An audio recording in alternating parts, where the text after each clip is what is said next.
Moi, je disais que l'introduction que nous avons entamée la dernière fois doit prendre en compte un certain nombre d'éléments en transport, ce qui ne signifie pas que dans le reste du cours, nous soyons à examiner du transport passager, puisque l'essentiel, nous l'avons dit, va être consacré au transport marchandise à travers un outil symbolique et important qui représente le conteneur.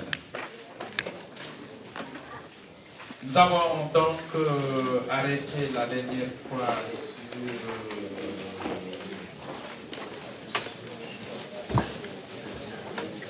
le chemin de fer extérieur. Sur les lieux d'aboutissement des flux de transport ou voies de communication, c'est-à-dire les lieux d'aboutissement des transports ou itinéraires.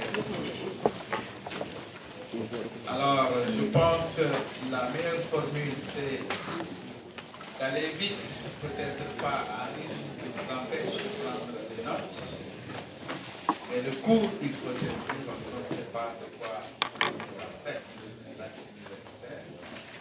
Il vaut bien finir son enseignement et être à l'abri de tout ce que l'on peut entrevoir, mais peut-être avoir des idées noires sur ce que nous allons avoir par la suite en ligne.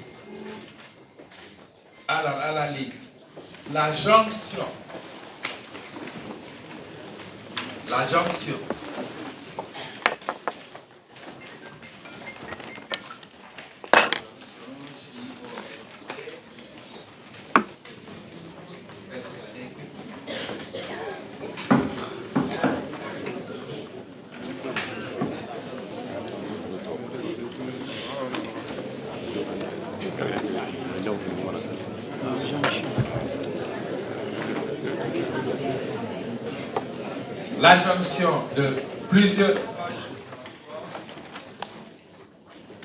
La jonction de plusieurs modes de transport.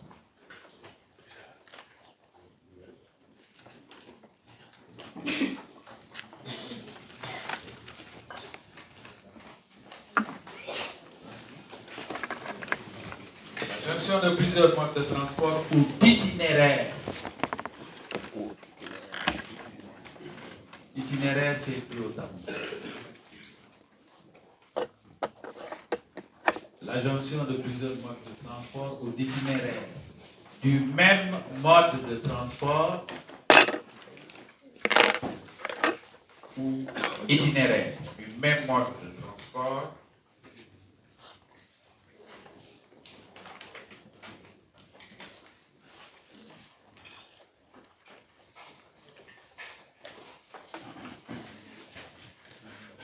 ou encore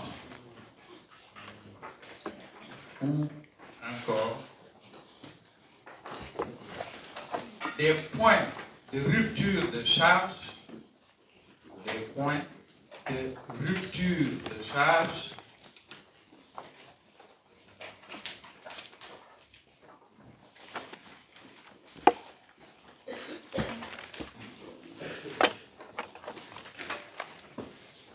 mettez en parenthèse pour donner une définition de la rupture de charge. Donc, de rupture de charge, en parenthèse, lieu de transbordement, lié au pluriel, de transbordement. Lié que vous entendez, dans quoi? Transbordement.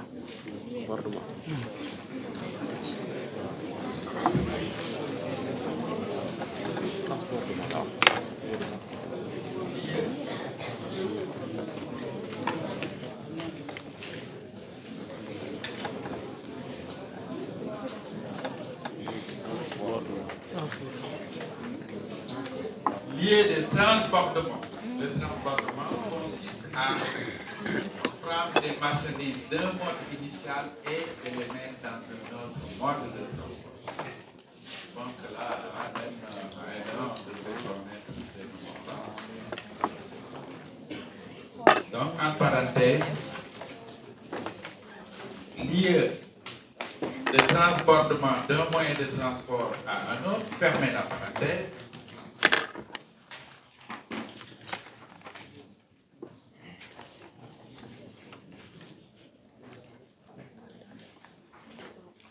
Marque, marquer,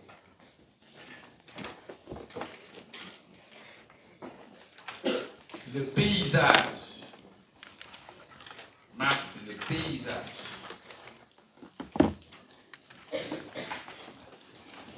Par des aménagements. Marque le paysage par des aménagements. L'espace au pluriel.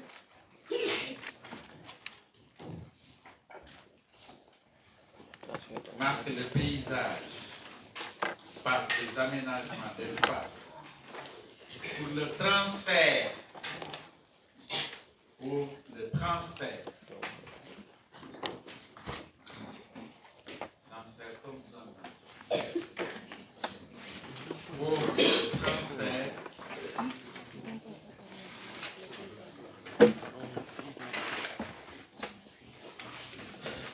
D'un mode à un autre. Pour le transfert d'un mode à un autre.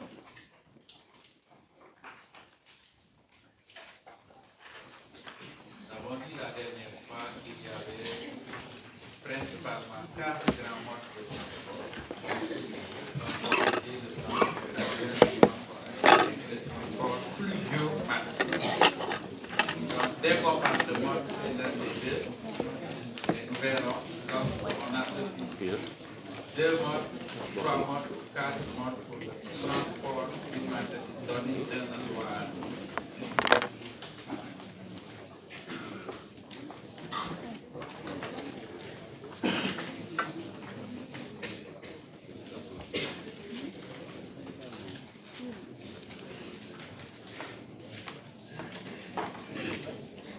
Ces points de contact, ces points,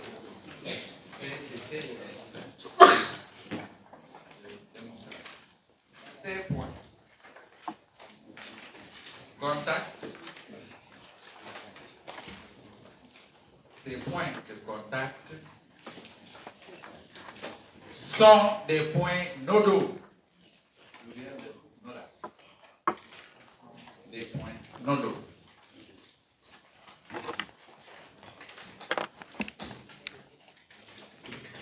N-O-D-A-U-X. Pluriel de nodal. Comment? Nodaux est du nom. Lorsqu'on a un espace de rencontre, d'aboutissement de plusieurs modes de transport, mais qu'il y a une continuité dans le transport de la marchandise, il y a ce qu'on pourrait appeler une marchandise vient d'un endroit arrive à un point, un carrefour. Ce carrefour qui fait l'objet d'arrivée de plusieurs marchandises par l'intermédiaire de mode constitue un nœud. C'est un nœud routier, fluvial ou aérien.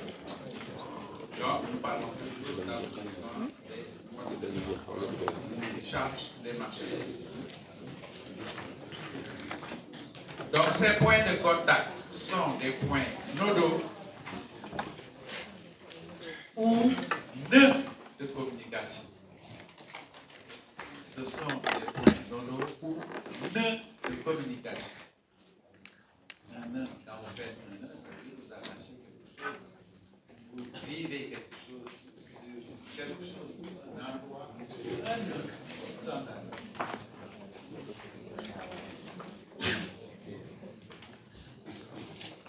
De communication.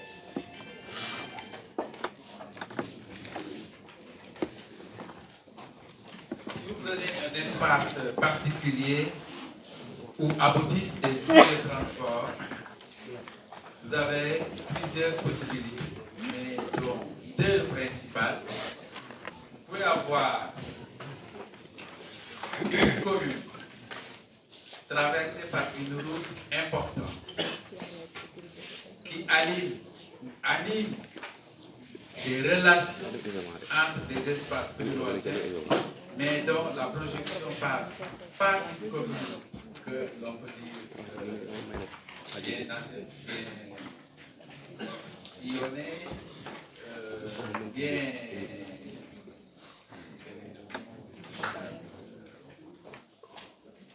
disons que vous avez une commune traversée par une route nationale ou une route départementale. Les flux passent et il y a une vie de relations animée entre deux entités lointaines, mais qui passent, dont les flux passent par cette commune. Donc là, c'est la commune la plus simple. Mais quand vous avez cette même commune avec des croisements de flux venant de directions différentes, cela fait ce qu'on va appeler un nœud parce que c'est devenu un point de convergence de plusieurs flux venus d'ailleurs. C'est ça qui fait le côté pittoresque de ces établissements-là, dont le développement est lié à l'importance du trafic qui y passe et qui génère une économie locale marquée essentiellement par l'importance des flux de marchandises qui y passent et qui peuvent animer une vie de marché et donc fouetter l'économie de la ville ou de la commune intéressée.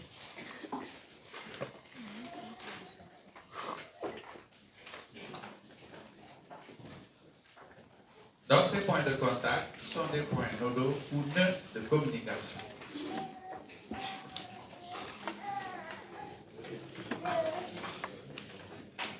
Alors, la présence et la coordination. La présence et la coordination.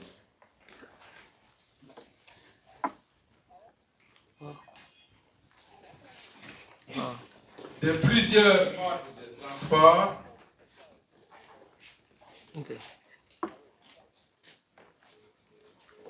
La présence et la coordination de plusieurs modes de transport sur un même territoire. Sur un même territoire.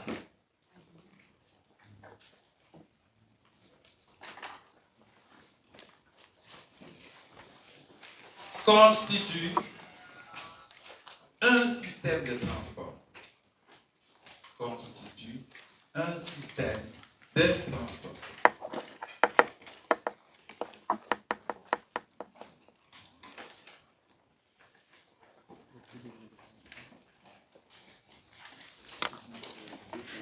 Donc, s'il y a plusieurs modes de transport qui sillonnent, convergent, qui se complètent dans un territoire, c'est un espace aménagé relevant d'une juridiction administrative, par exemple, une commune, un département, administrativement parlant, ou une ville.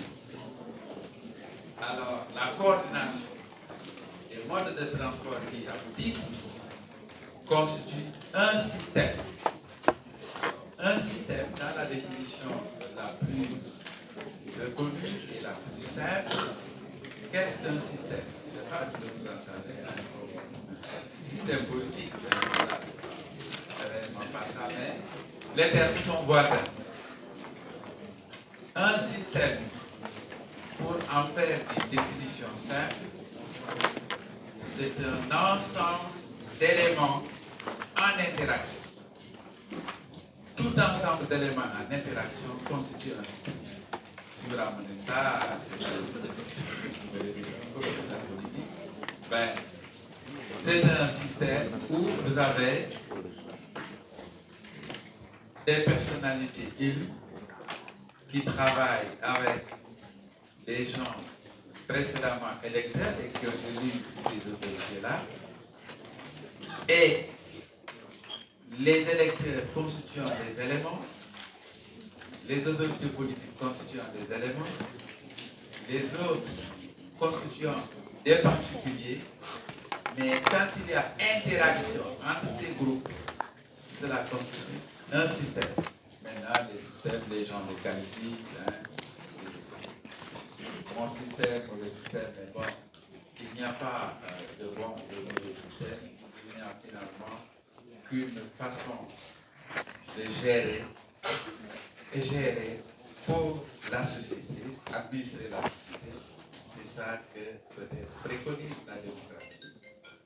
Il suffit d'avoir les éléments pour constituer un système. Si je prends un certain nombre, des exemples beaucoup plus simples, plus terre à terre, quand vous faites un repas de midi, quand vous faites du riz au poisson, vous avez plusieurs éléments que vous allez rassembler dans une marmite. Maintenant, vous avez besoin non seulement de cuire à point des éléments, et la cuisson des éléments à point suppose que vous gériez le temps, va être une paresseuse qui prépare le repas de midi, qui s'en va regarder la télé et laisse la marmite bouillir, et on va servir du riz cramé, hyper cramé, et donc là, on fausse une partie du fonctionnement du système, puisque le tout doit se faire dans un esprit cohérent et de vigilance accrue. Donc le système, c'est ça. Vous avez beaucoup d'éléments en interaction et cela constitue un ensemble global où chaque élément a un rôle à jouer. Ce n'est pas une chaîne, même une chaîne est faite de maillons, donc d'éléments. On a le système. Et ici, ce que l'on veut, c'est que quand on a un système de transport, on y applique des notions d'ordre commercial que l'on peut appeler la logistique. Alors la logistique prend jusqu'au chauffeur qui conduit l'engin, en tenant compte du mode, de la distance, du temps, des conditions de sécurité et des possibilités commerciales en dernier lieu qui permettent de tirer bénéfice de ce qu'on a en fait transporté jusqu'au consommateur en passant par une chaîne que vous connaissez ici, la chaîne de production depuis l'usine, en passant par un élément important qui donne la valeur ajoutée à la marchandise, qui est en fait le transport, parce que pour vendre, il faut transporter et aller vers les clients. Évidemment, ce tout constituant une chaîne doit avoir pour aboutissement de tirer un bénéfice qui va suivre la chaîne et à chaque niveau de responsabilité dans la chaîne, chaque acteur essaie de tirer un profit. Si aujourd'hui nous avions la possibilité d'acheter directement en gros ce que nous consommons, cela coûterait très cher. Ça va de soi. Par contre, si nous avons ce qu'on appelle des intermédiaires, et plus il y a d'intermédiaires, plus au finish, ça vous coûte cher. Vous pouvez payer pratiquement les 2/3 du prix réel, les 2/3 sur le prix réel d'une marchandise, parce que tout simplement, il y a beaucoup d'autres acteurs par qui passe la marchandise que vous allez acheter et chacun met sa part de bénéfice là-dedans. Maintenant, il est difficile de trouver le juste prix parce qu'on ne contrôle pas à chaque niveau le prix normal auquel l'acheteur doit pouvoir acheter la marchandise et le rôle que l'État peut jouer dans la fixation du prix à la fin, c'est-à-dire le prix de détail, puisque l'État ne transporte pas les marchandises. L'État ne vend pas les marchandises, mais l'État fait un prélèvement sur les commerçants qui revendent la marchandise et ces commerçants tiennent compte du prix auquel ils ont acheté la marchandise, le transport qu'ils ont payé, les conditions de sécurité qui entourent le transport et le bénéfice qu'ils mettent sur le prix de vente au détail ou en gros, c'est selon. Et à partir de ce moment-là, plus l'État est gourmand, entre guillemets, c'est-à-dire un État gourmand, c'est un État fiscaliste. C'est-à-dire qu'il met beaucoup de taxes sur ce que vous importez. C'est pourquoi les institutions internationales ont souvent cherché à interdire aux États de faire ou de fonctionner comme des États-providence. C'est-à-dire essayer d'aider trop le consommateur, mais ça c'est purement capitaliste. Il demandait aux États de ne plus subventionner même des denrées de première nécessité. Aujourd'hui, on le sent, on le verra, il sera très difficile à nos jeunes autorités de régler le problème que tout le monde a en tête, faire tout baisser et tout de suite. Est-ce que c'est possible? C'est pas évident. Moi, je n'aimerais pas, et c'est peut-être la raison pour laquelle je n'ai jamais cherché à faire la politique, je ne voudrais pas être à la place de président. Tu ne vas même pas pouvoir dans une. Chaque jour, on m'attend à vous avez dit ça. Bon, il faut savoir qu'un discours qui est toujours compte de la circonstance. Alors, et quand vous êtes en face des réalités, mon Dieu, c'est autre chose. Donc, souhaitons que les gouvernants, à travers le monde, puisque nous sommes dans un monde planétaire, dans un village planétaire, souhaitons que ceux qui nous dirigent nous fassent payer indirectement moins de taxes, c'est ça la finalité, et que nous puissions accéder à des prix acceptables. Bien sûr, le prix acceptable tient compte du consommateur, parce que si madame a plus de moyens que moi, ça ne coûte pas trop cher d'acheter du riz. Mais celui qui bricole pour avoir le prix d'un kilo de riz pour sa famille, oui, ça c'est bon. Maintenant, on souhaite que l'État baisse du point de vue fiscal moins sur les produits que nous importons. Et notre valeur vient du fait que nous importons pratiquement 90% de ce que nous consommons. Quand cela arrive comme ça, il faut vraiment se serrer la ceinture en tant que citoyen pour permettre peut-être à l'État de faire des économies et d'encourager les pays qui se sont développés aujourd'hui, qui sont sur le plan économique parmi les pays phares, ce sont des pays qui se sont contentés de serrer la ceinture. Les Japonais, les Chinois, les Coréens. Voilà. Quand on se contente d'avoir pour un mois peut-être 2 tenues au maximum qu'on alterne, il faut peut-être chaque fois que c'est ça, les laver la ou les faire laver la nuit. Mais ça, c'est un sacrifice que le citoyen fait. S'il le fait, il doit être en retour récompensé. Une fois que l'économie aura les épaules solides, les restes solides, on doit porter en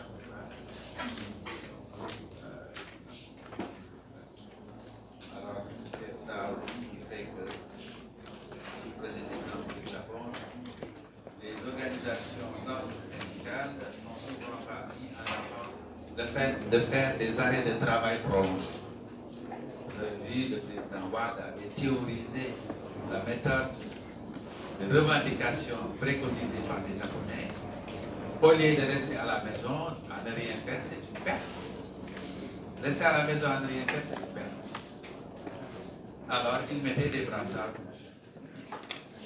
qui, toute la journée, montrent au patron d'entreprise qu'il y a quelque chose qui ne va pas et qu'il va falloir régler. Mais ce n'est pas la même chose. Moi, j'ai fait des circonstances, mais il y a des méthodes pour aujourd'hui chercher à bâtir. Cela passe par des rencontres, cela passe par des négociations, cela passe par des consultations entre les différents acteurs de la nation. C'est de leur montrer qu'il ne faut pas.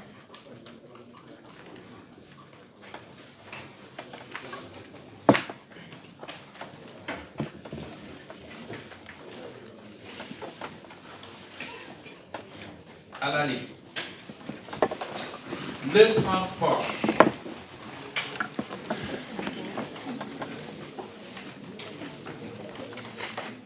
Est un service. Le transport est un service.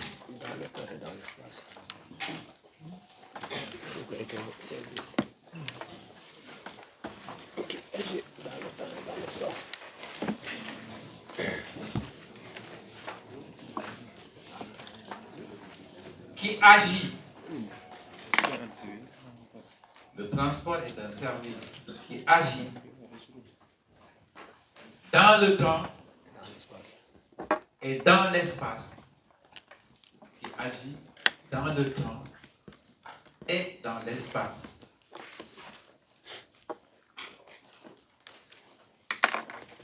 Et assure la distribution. Un service qui agit dans le temps et dans l'espace et assure la distribution.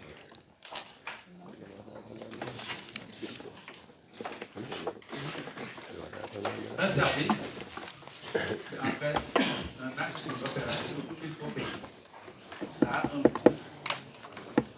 Alors, le transport agit dans le temps, c'est la CIC, et ça vous l'expérimentez tous les jours. Quand vous voulez aller d'un endroit à un autre, la notion de temps devient un peu importante. Vous ne pouvez pas, pour venir à avoir cours à 8 heures, quitter Kermassar à 7 heures du matin. Vous êtes sûr, compte tenu des circonstances qui nous sont faites, vous ne pouvez pas aller. C'est un élément. L'espace, c'est aussi l'endroit qui permet la circulation et la fluidité des moyens de transport. Si l'espace n'est pas bien ou suffisamment aménagé, vous ne pouvez pas vous mouvoir dans un espace où tout est resserré, tout donne lieu à des embouteillages monstres, et cela aussi nécessite des efforts, et c'est d'ailleurs sur ces infrastructures-là que les États payent souvent pour dire que oui, on réalise beaucoup des services que vous payez par directement qui peuvent faciliter votre travail. Donc, donnez-nous, payez vos impôts. On ne rappelle plus, peut-être que les étudiants ne payent pas d'impôts parce que sur leur bourse, on ne tire rien, mais nous autres qui étions précédemment salariés, ben, c'est l'État qui choisit le taux qu'il veut et coupe ça à la source sur votre salaire. Et là, peut-être,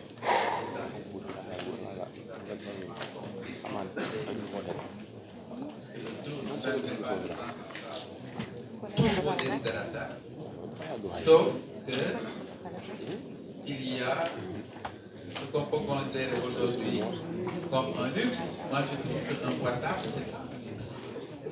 C'est un outil indispensable. Mais si moi, j'achète un portable à 12 000 francs, mademoiselle achète un portable à 150 000, parce qu'il y a une publicité autour, qu'est-ce qui est le plus important? C'est de communiquer. Mais vous voulez communiquer et avoir des applications sophistiquées qui vous permettent tout.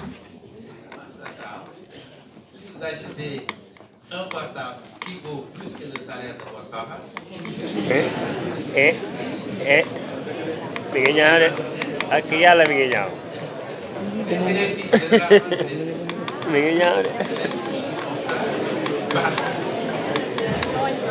pas les garçons.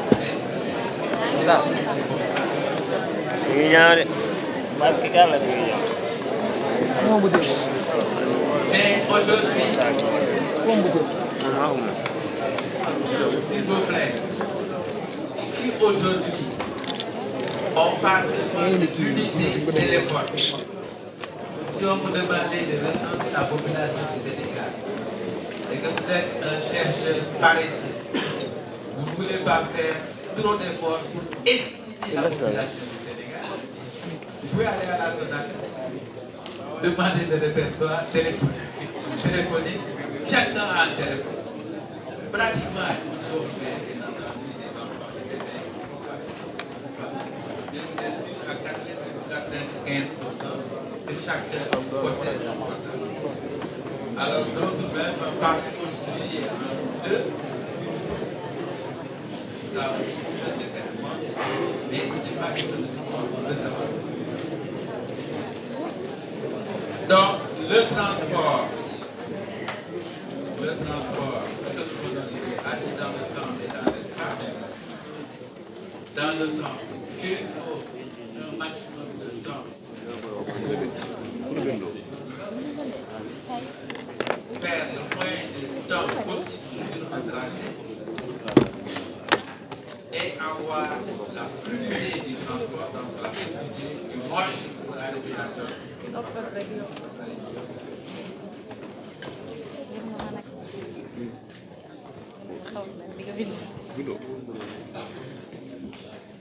Le transport est un élément important du prix de revient. Le transport est un élément important du prix de revient.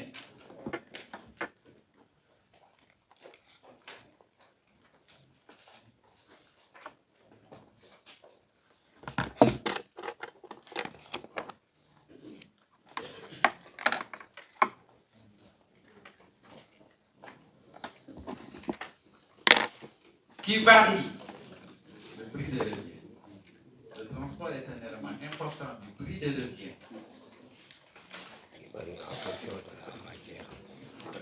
Qui varie en fonction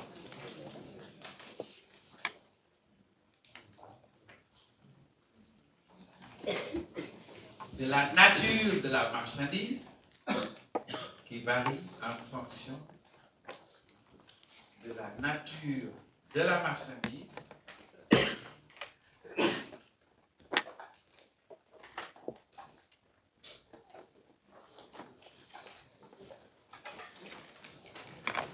du temps, de la distance, du temps, de la distance,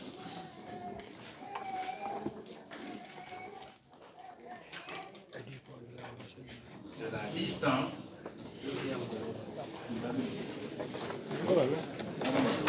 et du poids. De la distance et du poids.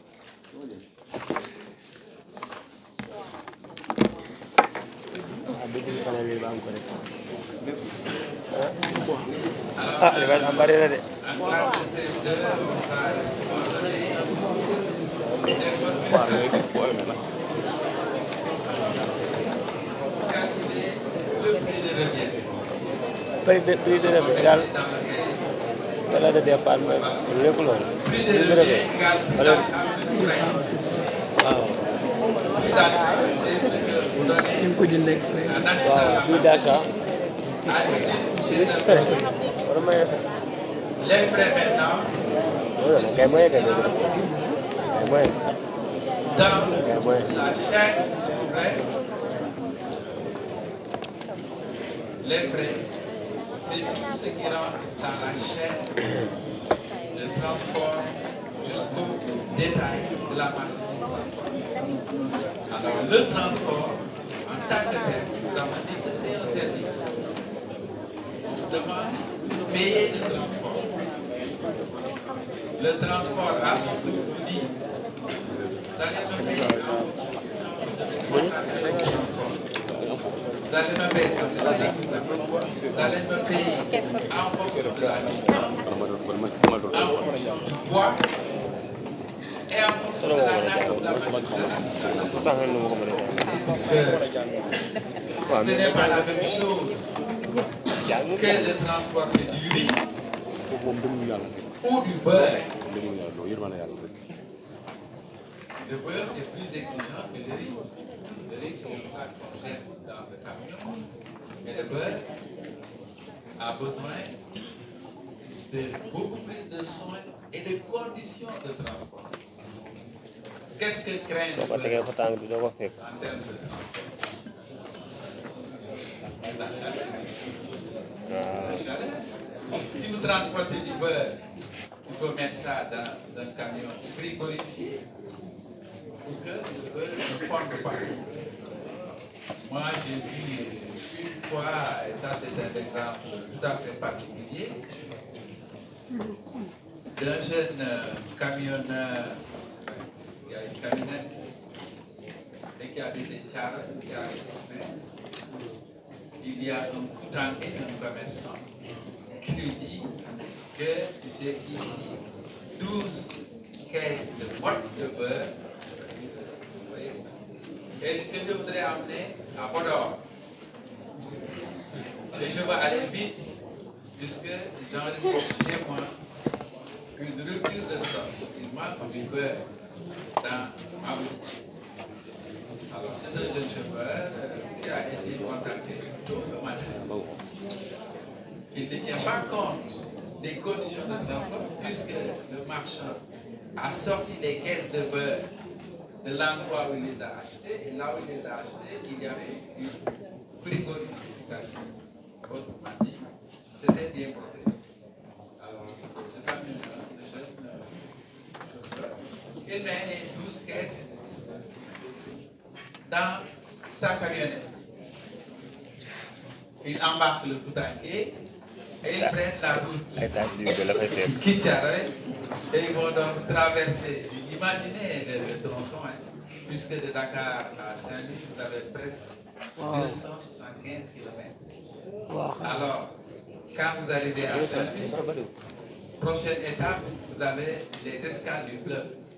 Avant d'arriver à Podor, vous allez dépasser Richard-Toll, vous allez arriver à Tarégui, vous arrivez à Podor.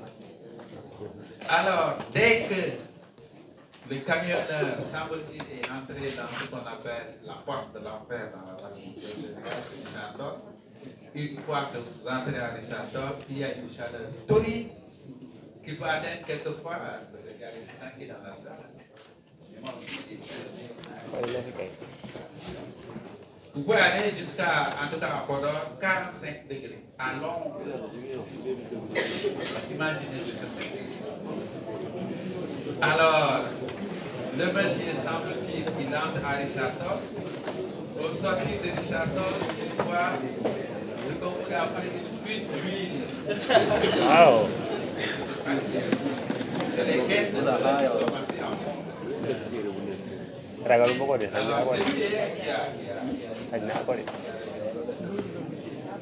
Alors, il a dit que le boutanguer, il est sorti. Il a regardé comme le chauffeur, il a pris ses deux mains, il a mis sur la tête, il a dit, il est camion.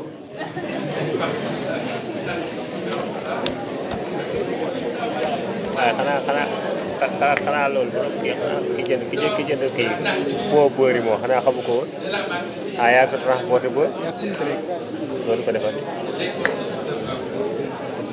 Le reste, on peut le deviner. mel ni ku dem Thiès bi.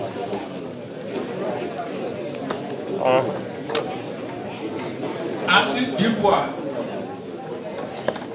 Il y a aussi le poids qui intervient dans le prix du transport. Plus la marchandise est lourde, plus le camion ou le moyen de transport utilisé est sollicité. Et donc, ce n'est pas la même chose que de faire transporter un sac de riz que de faire transporter 100 sacs de riz. Je vois, il intervient aussi dans la tarification du transport.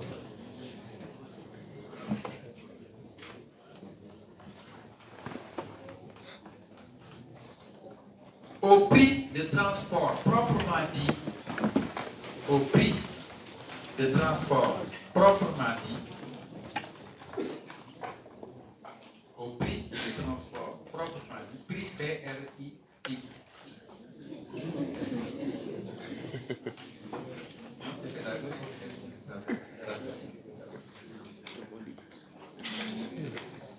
Au prix du transport proprement dit,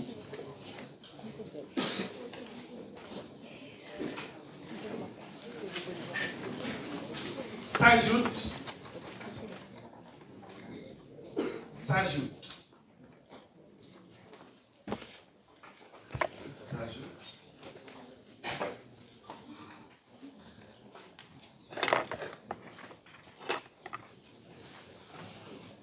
le coût des opérations marginales, le coût, COU, accent sur complexe, le coût des opérations marginales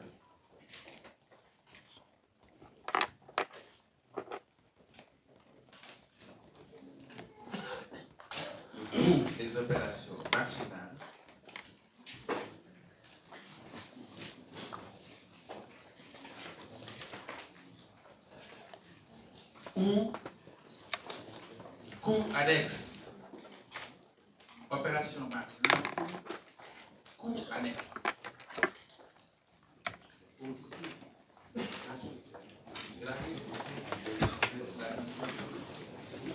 Deux points. Ces opérations marginales ou annexes, on va les passer à l'autre.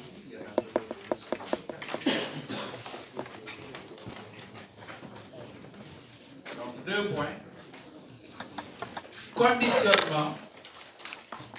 Conditionnement.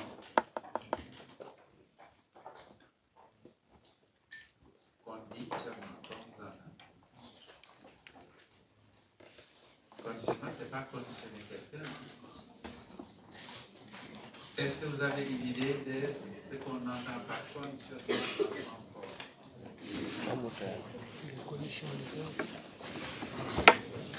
Oui, le conditionnement.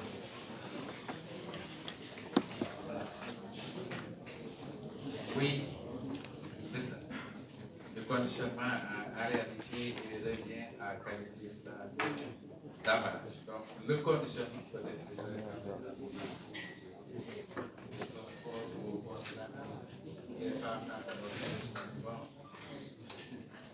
le conditionnement, mettez en parenthèse, emballage. Emballage. Qu'est-ce qu'on emballe? Est-ce que... Les marchandises.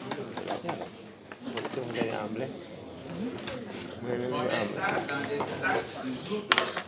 On met ça dans des sacs. Et les pommes, puisqu'on les met pour les transporter.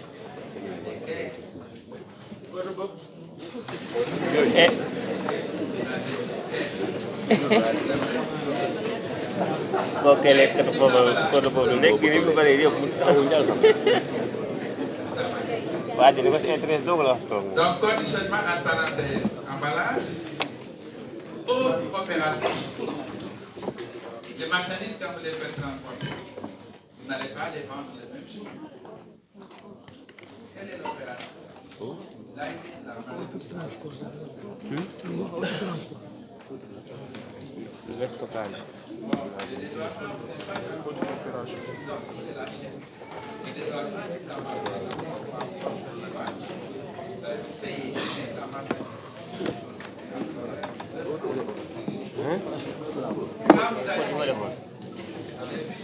Kii bari ma baare woon.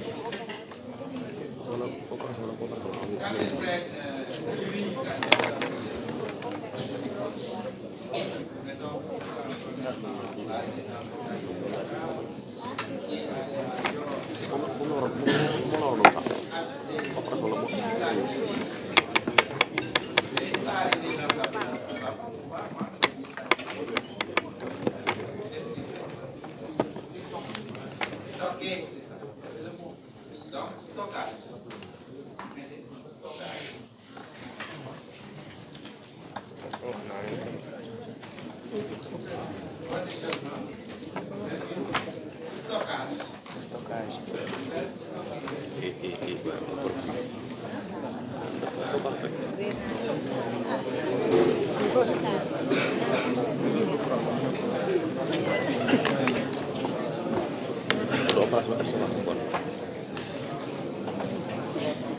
L'emballage, c'est la mise de la marchandise dans une enveloppe, dans une boîte, et selon la nature de la marchandise.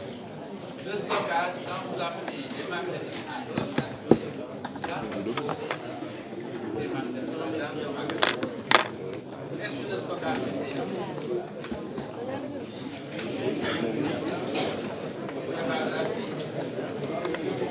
Paa bi la yaa fa rek ko na la jàpp ni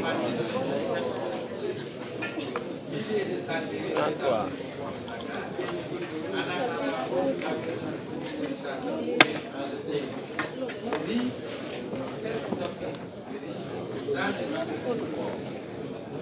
Et on vous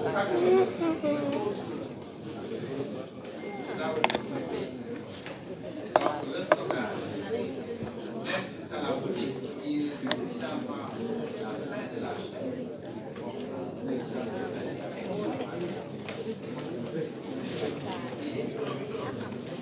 boutiquier, pardon. Mais chez le boutiquier, je disais, on stocke le riz dans la boutique et on le vend au fur et à mesure qu'arrivent les clients. Mais dans la boutique, on ne paye pas le stockage parce que la boutique, on l'a loué, c'est un espace loué.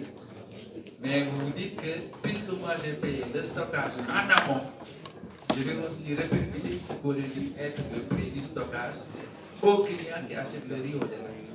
Ça aussi, c'est un élément. Et ce qui est un peu dommage dans ça, nous verrons que le prix du transport qui s'articule autour du prix de données avec tous les paramètres que nous allons évoquer, c'est que le seul maître mot pour le revendeur, pour le détaillant, c'est la notion de bénéfice. Et le bénéfice, on ne peut pas le contrôler. L'État donne très souvent, puisque nous sommes dans les systèmes libéraux, l'État ne peut pas dire, voilà, il dit aux citoyens, voilà, quand vous allez dans le prix du riz, c'est 100, 500. Même si l'État le dit, ce sera pas. Qu'est-ce que l'État peut faire pour que cela soit appliqué? C'est voilà, mettre en place un système de contrôle économique. Système de contrôle. Mais ce système-là aussi est fait d'argent qui biaise le travail. Ils ne font pas très bien le travail. Dès que le contrôle économique se présente devant la boutique, il commence par lui servir une poisson. Ça innove sur il peut entrer cet argent-là, il peut ne pas contrôler. S'il se contrôle, c'est le risque parce que les prix les a dépassés. Mais au lieu de payer 10 000 francs, on commence par le corrompre à travers les poissons. Mais c'est argent-là, il n'a pas à prendre cet argent-là, rémunéré. Et ce qu'on oublie, c'est que tous les agents de la fonction publique sont rémunérés avec nos impôts. On dit, dans vous allez payer des impôts, moi je paye des impôts. Donc, quelque part, je devrais pouvoir avoir et en plus de garder son salaire, il y a des valeurs que vous connaissez, qui en fait travaillent pour eux-mêmes. Ils travaillent pour eux-mêmes et ils ont le salaire à la fin. Mais celui qui conteste ça, ce n'est peut-être pas la femme de l'âge. Si votre mari rentre tous les jours avec 25 ans, c'est lui, il a pris des livres de beaucoup de cheveux de classe.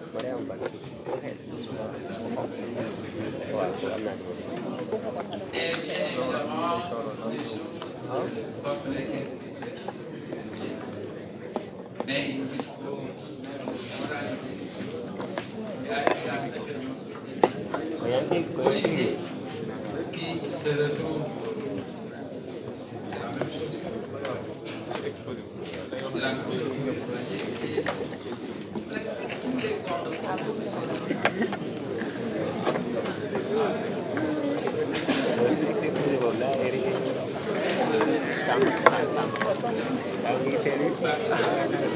Alors, selon les régimes, pas les régimes, mais selon les gouvernements il y a eu pour la protection du consommateur beaucoup de décisions de prise. On avait obligé tous les commerçants, ou en tout cas dans les jeunes, on avait obligé tous les commerçants à afficher les prix par article. Donc vous, il suffit que vous soyez un petit peu instruit, que vous puissiez dire que voilà, le prix de telle marchandise, c'est marqué sur étiqueté. Et ça, c'est et bien sûr, tout ça par un service de contrôle très rigoureux. Évidemment, on battu et après, une sorte d'ordre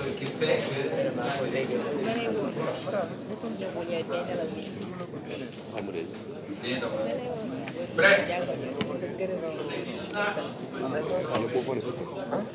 consommateurs, c'est que l'État a procédé à une libéralisation des prix et à un renoncement sur la subvention des denrées de première. Et ça, les institutions de l'État n'a qu'à pratiquer la vérité des prix. La vérité des prix, c'est de répercuter à l'acheteur le coût réel de la marchandise vente au départ. L'État se tire la paix de cette façon parce que dans les taxes, puisque les taxes nous permettent de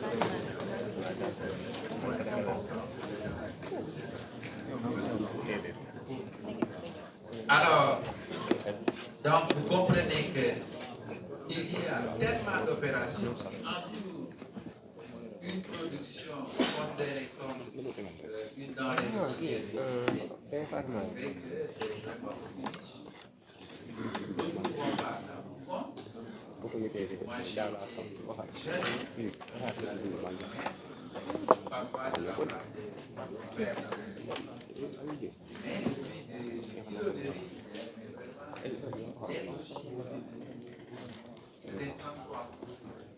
moi, je m'en dis ça.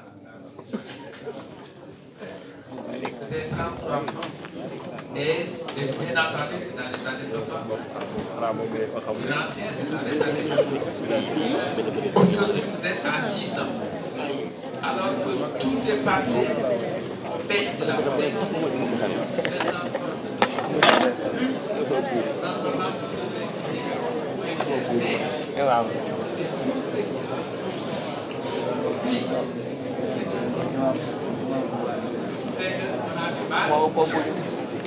à nous tirer d'affaire.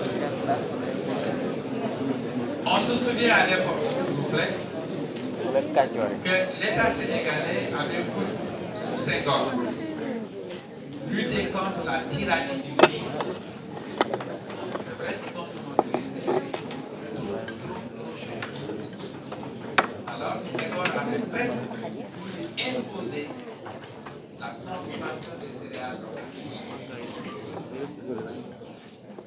Parce que si on consomme des céréales locales, on va se passer d'importer à grosse quantité. Et nous avons été formatés, conditionnés au point de passer. C'est ça qui est réellement de gros obstacles. Quand Senghor avait dit qu'il fallait consommer vite, que par la suite, ça, que au lieu de consommer du pain plein,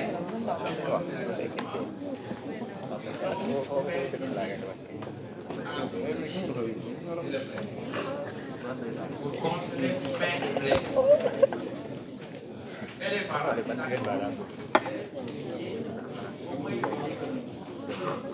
vous savez qui a raison?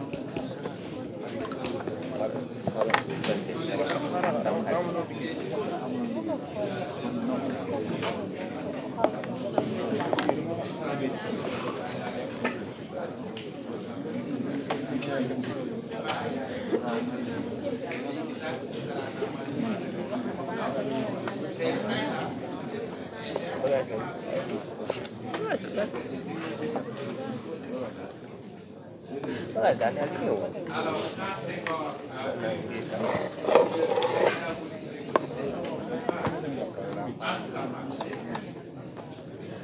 il a orienté en préconisant à travers les opérateurs d'essayer de voir des produits à accès jusque-là.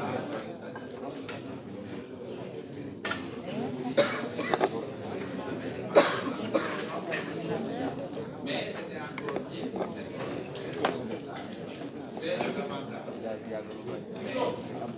pardon, les opérateurs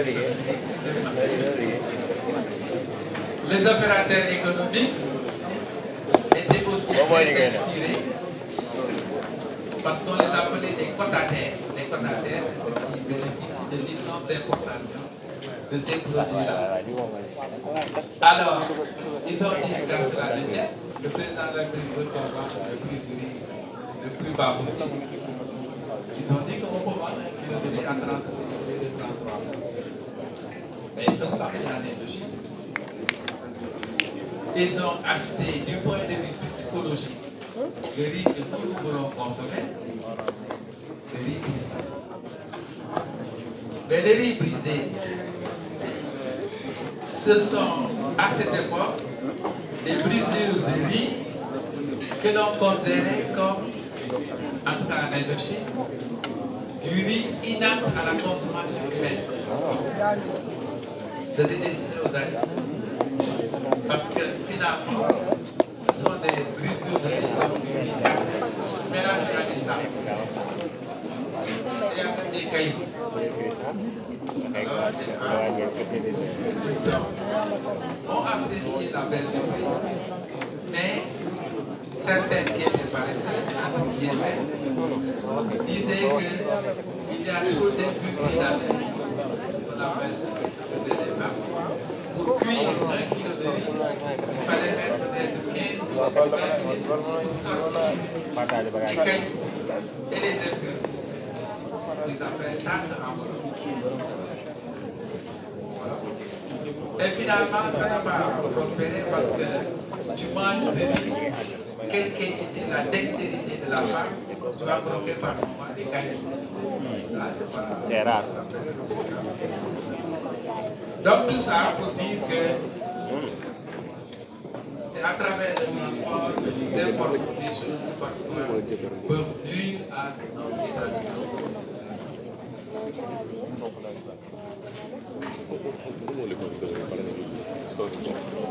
Donc nous étions aux opérations marginales.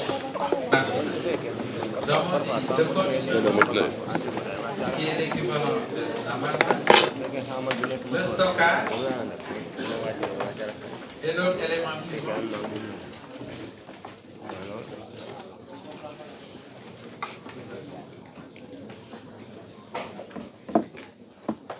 Conditionnement, stockage, manutention.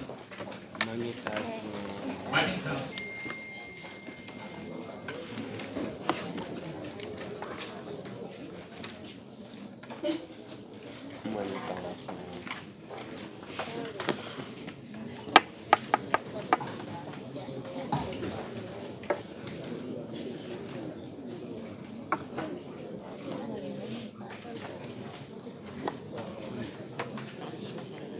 Manutention.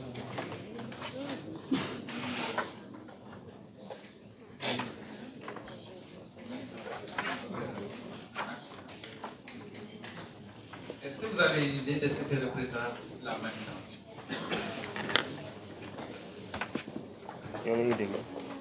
La manutention, c'est le chargement, déchargement. Le riz, quand vous l'amenez devant une boutique de massage, mais ce sont pas des grues et des hommes, ce sont des hommes. Oui, des dockers. C'est eux qui descendent les sacs de riz, qui les font rentrer dans le magasin.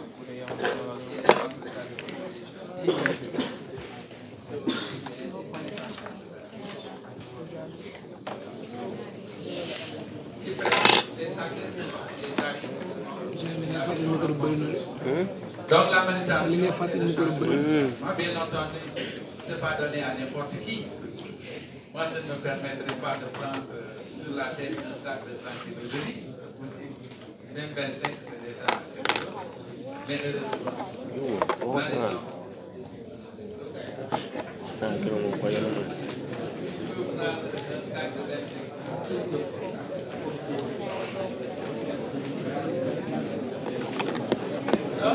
la manutention aussi, c'est un élément important et il est payant.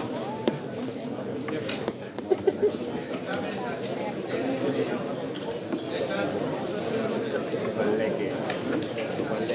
Bonjour.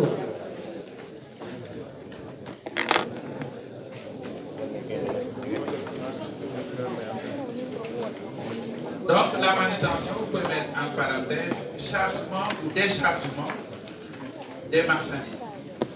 Chargement ou déchargement des marchandises. C'est ça qu'on appelle la manutention.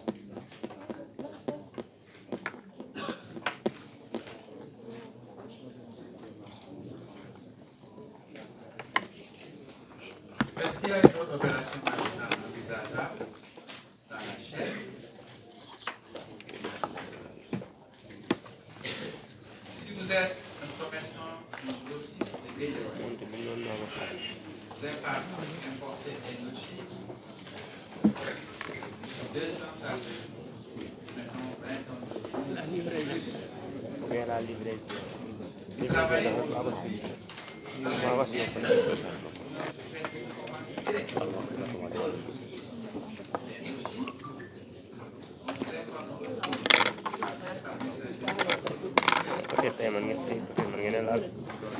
à tous les instants là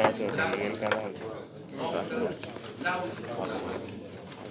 C'est parti dans le on me dit que c'est un bateau. Dans le bateau. Le bateau mettra 3 jours, 4 jours. Mais pour arriver au port de Dakar, quand le bateau arrive au port de Dakar, on vous informe, on vous dit que la marchandise est arrivée. Mais au niveau du port, ce ne sont pas des individus comme ça qui prennent presque 2000 sacs sur la tête. Ça ne se passe pas comme ça. Au niveau du port, si vous avez la possibilité ou en tout cas la chance d'entrer au port de Dakar, vous voyez des sacs de riz descendus par ce qu'on appelle des grues, des portiques qui prennent le riz sous forme de gerbage, c'est-à-dire qu'on prend par exemple 30 à 40 sacs de riz, on les entoure d'un filet et la grue prend le filet et dépose les sacs sur, ça peut être un conteneur, mais bon, ça peut être aussi donc, ça, si on le fait, c'est qu'on termine encore une opération, mais ce n'est pas encore arrivé à l'exécution. Le commerçant qui a commandé la marchandise est informé en temps réel du sud qui traverse par ces marchandises. Arrivé au port Dakar, on vous dit que vous avez mon X. Qu'est-ce que vous faites? Est-ce que vous avez oui, le développement, vous le faites.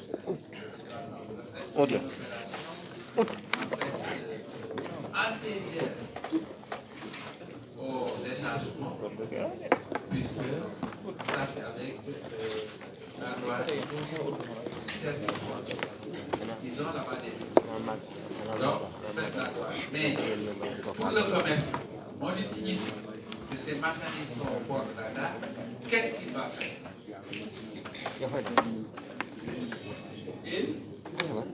Voilà, c'est la livraison. La livraison. Les livraisons, les opérations. 24 Les livraisons.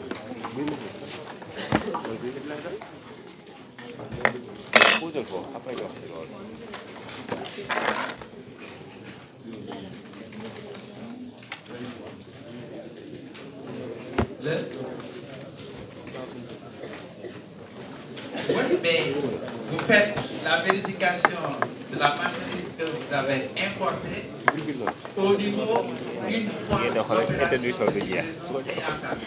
Donc, contrôlez, vous regardez ce qu'on vous a amené et effectivement ce que vous avez commandé. Qui est le propre des travailleurs du port et qui nuit souvent à la gestion sur le plan sécuritaire de la marchandise. Donc, une fois que la livraison est faite, vous vérifiez la marchandise. Vous regardez ce que les Anglais appellent bill of lading. Cela signifie tout simplement le cahier de route. cahier de route, c'est un papier qui indique le type de marchandise, le poids livré, etc. Donc, ça, une fois la livraison faite dans les conditions normales, vous rentrez en possession de vos marchandises. Mais la livraison, c'est aussi une étape qui comporte des risques. Si vous avez du riz, il y a peut-être un peu moins de risque s'il s'agit d'une faute maladie. Mais le riz aussi peut être en quelque sorte volé. Pas en sac, mais les gens qui travaillent dans les ports, qui sont en fait des employés du port, qui peuvent aller un peu partout, là où il y a le terminal à conteneurs, là où on a des marchandises, même dans les magasins, à l'intérieur du port, pas en dehors du port, il y a la notion de vol. Mais vol, pas en grosse quantité. L'abateau qui est là, qui travaille au port, il pense en venant à ce qu'il peut rapporter à la maison. Donc, il cherche par-ci par-là des produits qui peuvent lui permettre d'avoir 3 000, 4 000,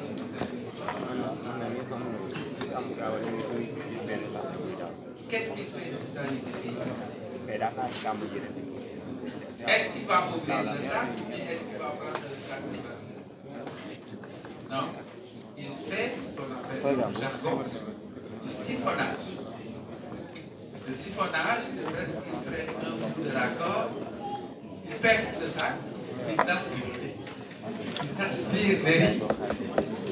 Ils peuvent en prendre une quantité de 5 kg ou 4 kg. Une fois qu'ils sortent du port, vous avez les commerçants là qui sont devant. Ils leur vendent 5 kg, à raison de 300 francs, 250 francs, ils coûtent vite. C'est ça qu'il faut.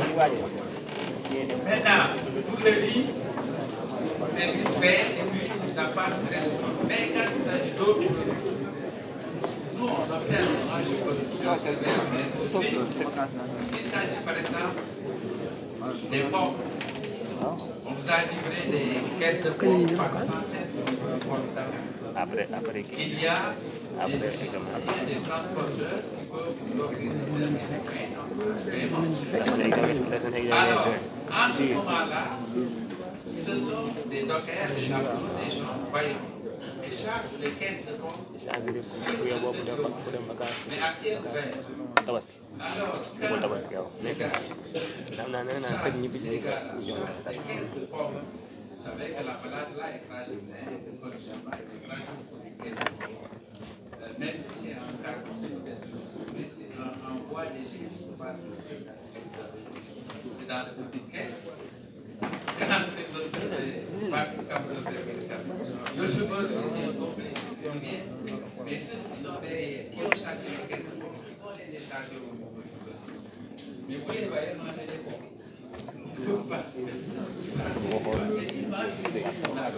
Si par caisse, ils en sortent 3 ou 4, ben, ce sera difficile de compter le nombre de pommes manquantes, mais c'est le nombre de caisses que celui à qui on a livré la marchandise, c'est le nombre de caisses qui compte. Donc, ça aussi, c'est des risques du transport qui peuvent impacter sur le document à gagner que subissent les gens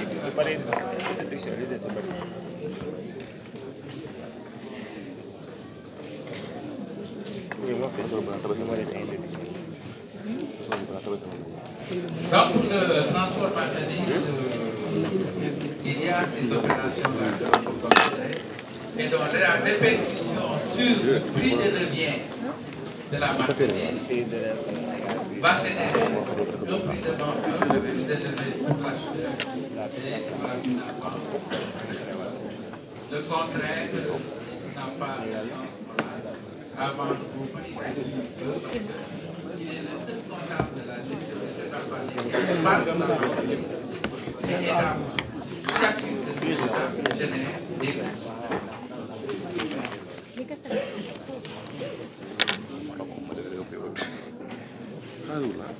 À l'année.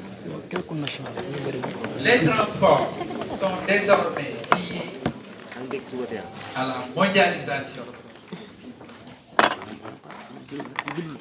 les transports sont désormais liés à la mondialisation.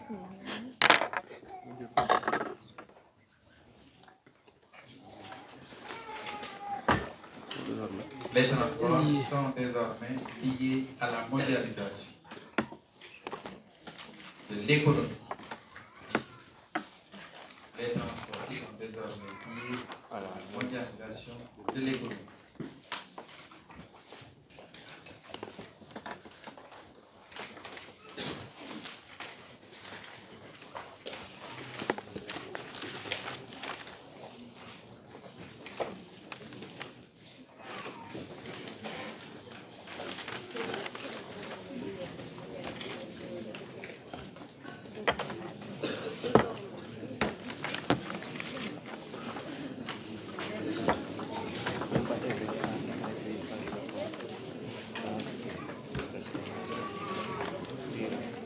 Les réseaux à grande vitesse,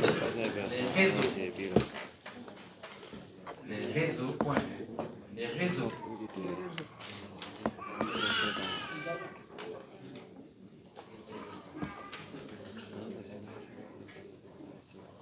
Les réseaux à grande vitesse vont dominer l'avenir, l'avenir des transports, l'avenir des transports, dominer l'avenir des transports,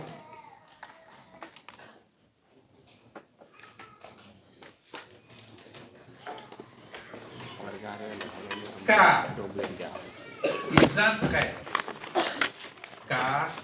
ils entraînent déjà. Car ils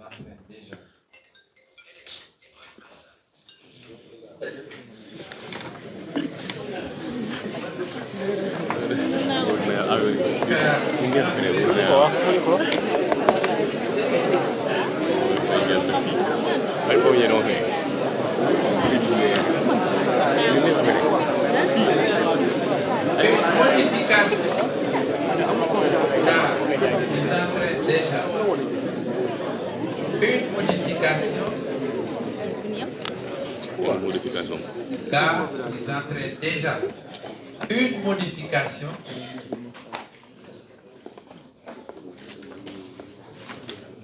des relations. Car ils entraînent déjà une modification des relations entre l'homme. Bon, si on dit l'homme, c'est l'homme et la femme. On vous a enseigné au primaire, en grammaire, que le masculin l'emporte sur le féminin. Si vous faites une comme de ça, vous allez m'arrêter. C'est la réalité, mais on peut être l'homme et la femme.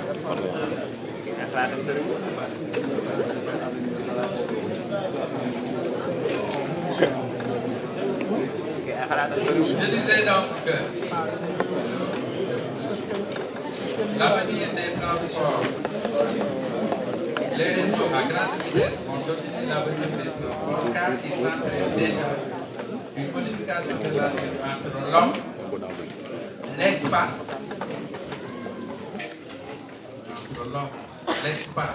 et le temps.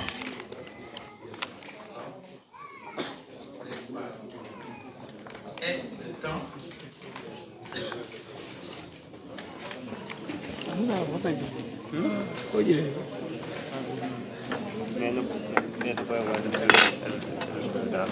Et partant, comme vous entendez, partant.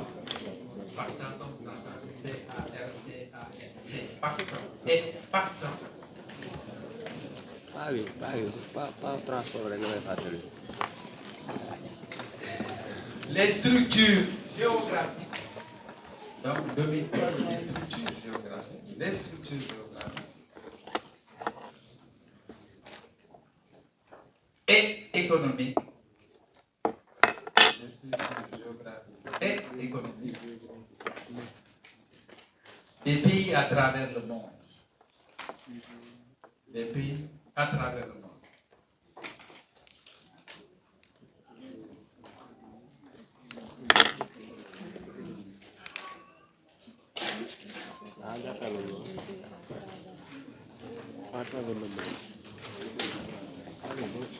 À la ligne. L'association à travers le monde. L'association des différents modes de transport. L'association des différents modes de transport.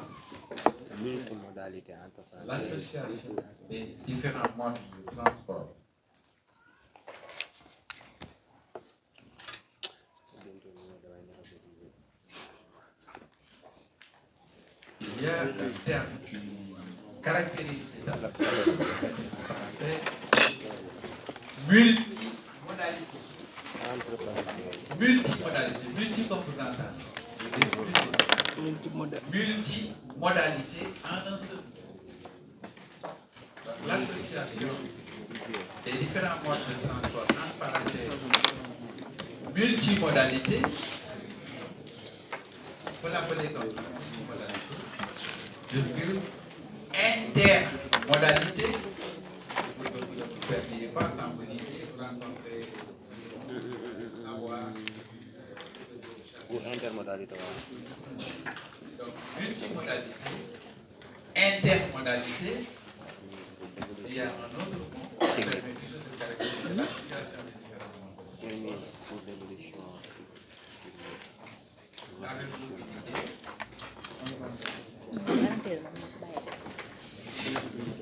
Multimodalité, intermodalité.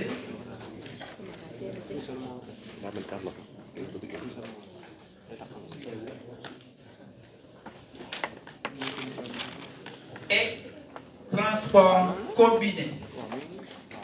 Transport combiné. Combiné ici, disons associé des modes différents.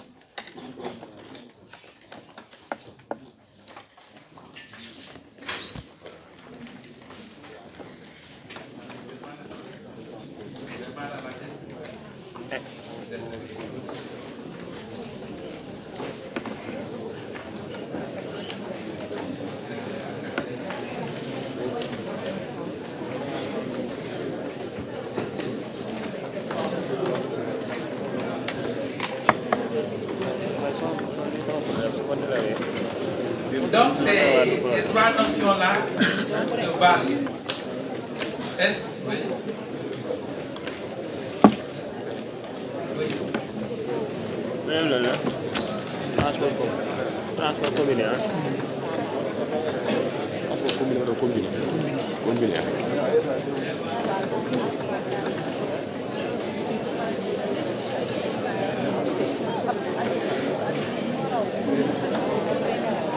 Saya berapa kan?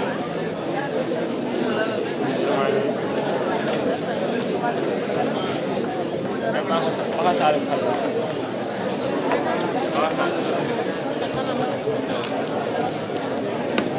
Kalau, emang tahu tak? Maka saling. Baik. Saya berani dengan. Akal. Berani dengan.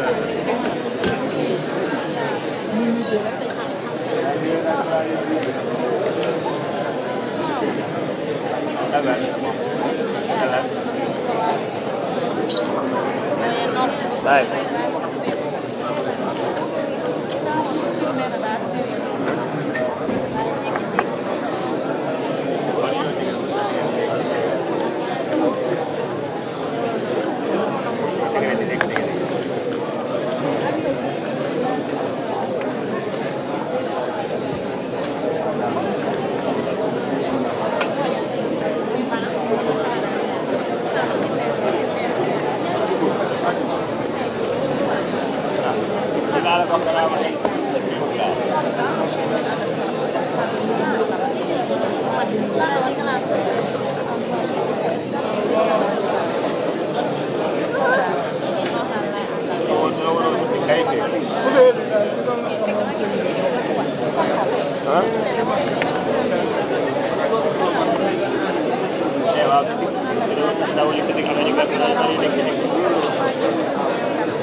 L'association de plusieurs modes de transport peut être qualifiée de transport multimodal, transport intermodal ou transport combiné.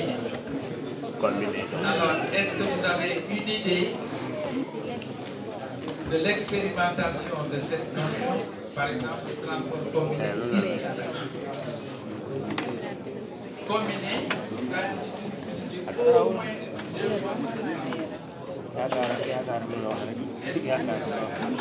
Vous avez eu la possibilité de pratiquer un transport commun, d'utiliser un transport commun. Qu'est-ce qu'il y a de plus ici? Hein? Est-ce que parmi vous, il n'y en a pas un ou une avec un fils qui est acheminé par le fils à partir du terminal de transport de la Sotra au niveau du palais de justice, de l'ancien palais de justice? Est-ce qu'il n'y a pas eu des gens qui ont utilisé le transport Dakar-Dendik qui sont arrivés à la gare avec le vous allez vous acheter un seul ticket. Voilà pour Dakar-Dendik et voilà pour le reste du transport une fois que vous arrivez à la gare de Dakar. C'est ça qu'on appelle un combiné. Donc vous combinez 2 mois. C'est toujours le routier.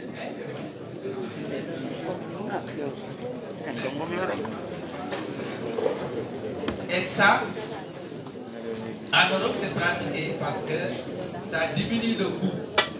Si vous preniez un transport par Dakar-Dendik, vous arrivez à la gare de Dakar, vous prenez un autre ticket pour le petit train bleu. Si vous faites la somme, le prix devrait être inférieur à un prix pratiqué sur la base d'un transport combiné. Donc vous achetez pour tout le tronçon et vous utilisez 2 modes qui sont en interaction parce qu'il y a des accords de partenariat entre Dakar-Dendik et le petit train. Aujourd'hui, vous avez des modes modernes. Si vous avez le BRT,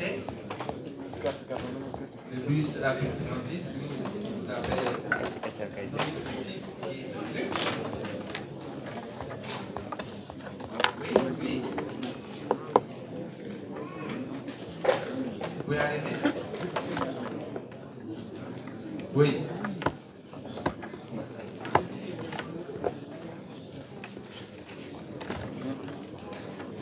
Ça veut dire qu'il y a un risque à utiliser le transport combiné.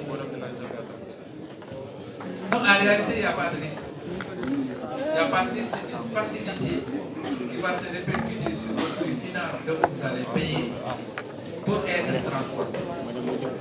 Alors, ce qu'on n'a pas encore réussi, et que peut-être les bonnes autorités vont réussir, c'est que nous avons un transport moderne. Moi, j'ai vu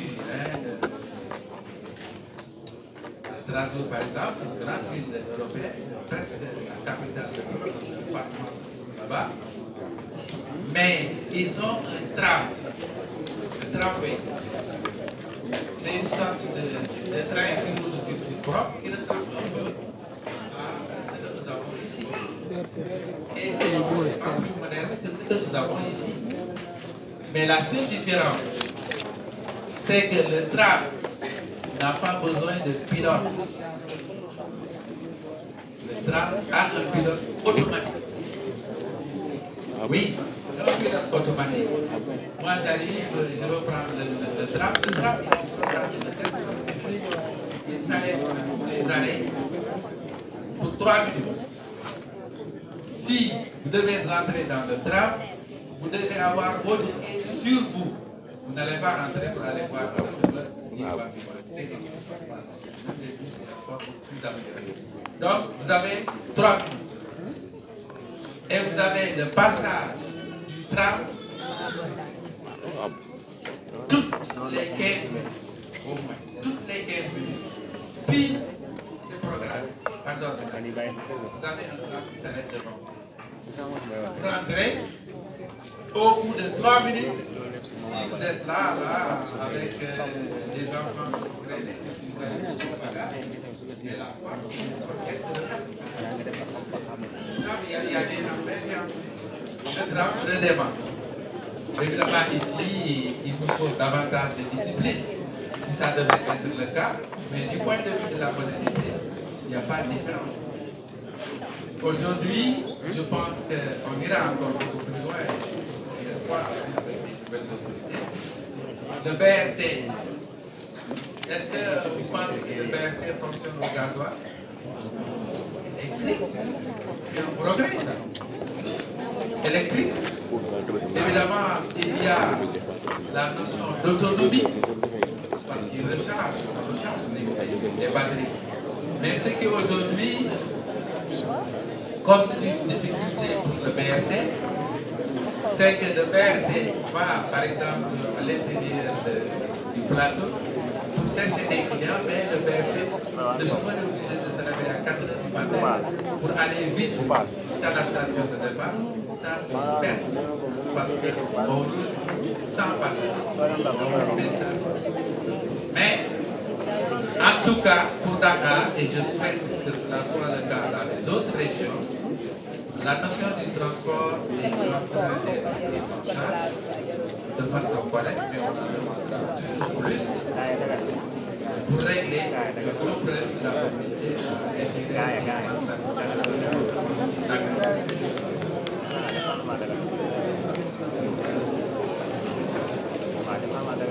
Alors, nous avions dit tantôt que c'est les réseaux à grande vitesse qui vont dominer le transport. Quand on le dit, c'est aussi bien valable pour le transport marchandise que le transport de passagers. Peut-être parmi vous, il y en a d'autres qui ont pris le TGV. Est-ce que vous savez quelle est la vitesse du TGV? Combien de kilomètres par heure pour faire le TGV?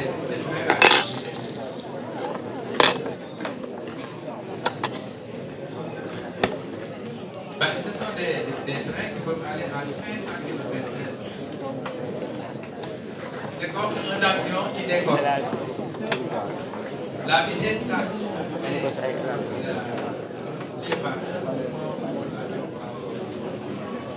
le TGV aussi là.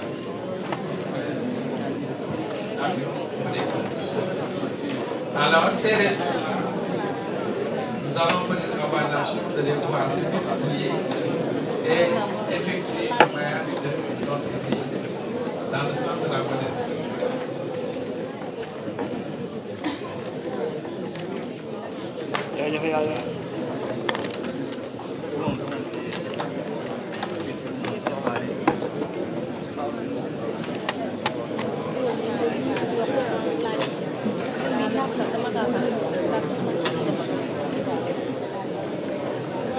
Non, elle demande en termes de marchandises ce que pourrait représenter le transport intermodal. C'est-à-dire qu'ici, nous le même, nous allons le voir avec la suite de la leçon. Le transport multimodal a pour but d'assurer le transport d'une marchandise d'un pays à un autre, par exemple, pour prendre la distance d'un l'autre, en utilisant 2 ou 3 modes différents. Par exemple, vous avez une usine qui se trouve à l'ouest des États-Unis. Vous commandez une marchandise là-bas. Le transport d'approche consiste à prendre la marchandise au niveau de l'usine de production et de l'amener au port par camion. Une fois arrivé au port, les marchandises sont mises dans un bateau. Donc déjà on a 2 modes. Mais dans les délais très courts. Le bateau va prendre les océans, voguer jusqu'à Dakar. Une fois arrivé à Dakar, on notifie que la marchandise est arrivée à Dakar, mais vous êtes commerçant de carne. Qu'est-ce qui se passe? On ne va pas décharger toute la marchandise et de remettre la marchandise soit dans des camions, soit dans un train, l'acheminer à Caille. Il y a ce que nous avons appelé le transportement. Le transportement ne signifie pas une rupture de charge, mais le passage d'un mode de transport à un autre par des moyens techniques sophistiqués.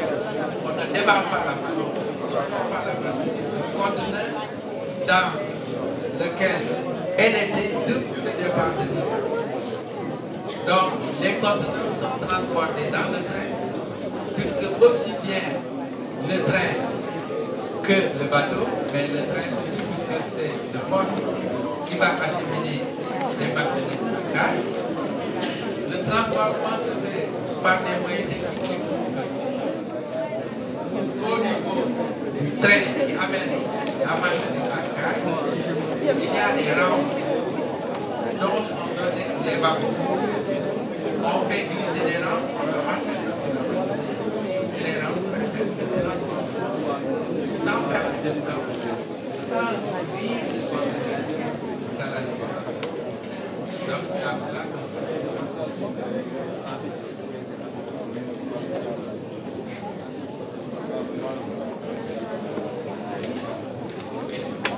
oui. Non, il y a des liens parce que dans toutes les entreprises à caractère industriel et commercial, il y a ce qu'on appelle des ingénieurs logisticiens. C'est l'ingénieur logisticien qui étudie le prix d'acheminement de la marchandise, le meilleur en fonction de l'étude du marché interne. Donc, ce sera toujours le moyen. Si vous utilisez une autre démarche qui consiste à prendre votre marchandise vous-même, à la faire transporter par un camion jusqu'à un magasin à l'Australie à l'ouest. Vous laissez votre marchandise là-bas en attendant de trouver un autre mode de transport. Vous perdez du temps, vous payez le stockage,